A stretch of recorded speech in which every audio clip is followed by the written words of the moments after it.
Hey guys, welcome back to Countdown to the Cross. Today is day number 8. And I'm Jen Evangelista from Grace and Color if you don't know me, but today we're going to be talking about the crucifixion and the actual time of Christ on the cross, between this trial and his death and burial. So this passage has a lot to say. So before you even start to read, just pray that God will show you something new and fresh and something that he wants to show you in this passage. The verses that we're going to be reading today are Matthew 27:32 through 49 and John 19:17 through 27. Okay, and so these verses just are, it may seem to kind of cut off at the end of this verse because you kind of want to keep going, and feel free to keep reading for sure, but we're going to keep reading tomorrow together.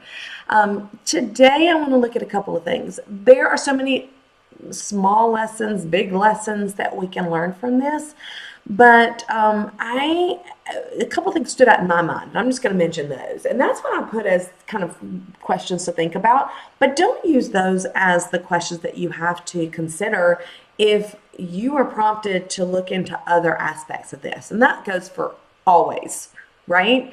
God will show you something different than he shows me, but I will share with you what he showed me through this scripture just in doing this challenge.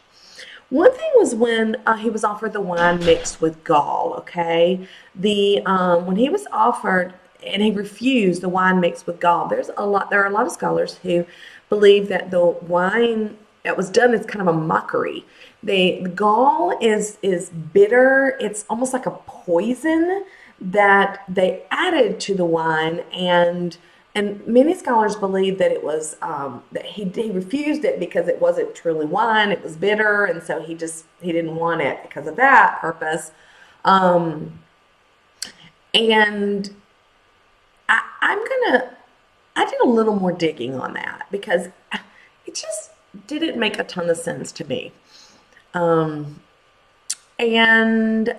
there are some scholars that believe that this is offered to all the victims of crucifixion, and it's almost like a mercy drink because the wine helps to kind of numb the senses a little bit, but then the gall, which is bitter, it's a poison, and it actually speeds death.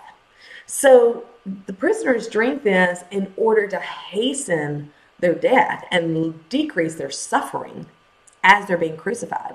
In crucifixion, you die from shock, from dehydration, from asphyxiation. And of course, the wine's not going to rehydrate because alcohol does not rehydrate, but so it actually dehydrates quicker. So the point is that it decreases the suffering on the cross. I wonder if Christ didn't refuse this so that he would take the full gravity of the crucifixion on his shoulders, and he wouldn't be numbed at all, and he wouldn't be hastened at all, and he would experience his death. He didn't shun any of that experience because it was done freely for you and for me. So that was one of the things I thought about. The second thing I thought about was his cry in verse 46, where he says, my God, why have you abandoned me?" This is a common thing that people give commentary on, I guess. And it's a very, very difficult scripture to read because God turns his back on Christ when he has taken the sin of man on him, because God is a holy God and cannot look at sin. But I want us to look at two things in this. Number one, this is actually a quote from Psalm 22, verse 1. So I'm going to encourage you to go to Psalm 22 and read that chapter, because when I was reading and thinking about this and kind of, again, diving a little bit deeper into this, it wasn't just a small cry. It wasn't just to say, he cried this out, right? He cried out with a loud voice, meaning it wasn't just his lament. This was something he wanted everyone that was around him to hear. He wanted this recorded for all time, right? Why? Psalm 22, if you read it, it is a victory psalm. It starts with the psalmist crying out to God because he doesn't understand why he's been forsaken. he has not been, but he feels like he has been. And then it ends in victory. So the question is this Christ crying out his victory, even in his despair? That's one interpretation of this. Also, he continues to say, my God. My God. It's not just Father, it's my God. He owns him. He says, you are my God. Christ is God as well. Christ is God the Son. But he calls God my God. He quotes the psalm in doing that.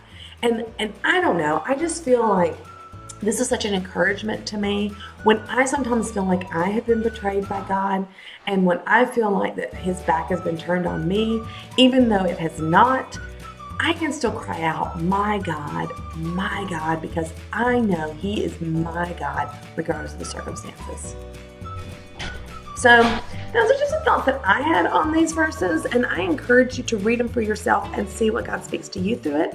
And tomorrow we're going to be back and go through the death and burial of Christ, and I will see you then.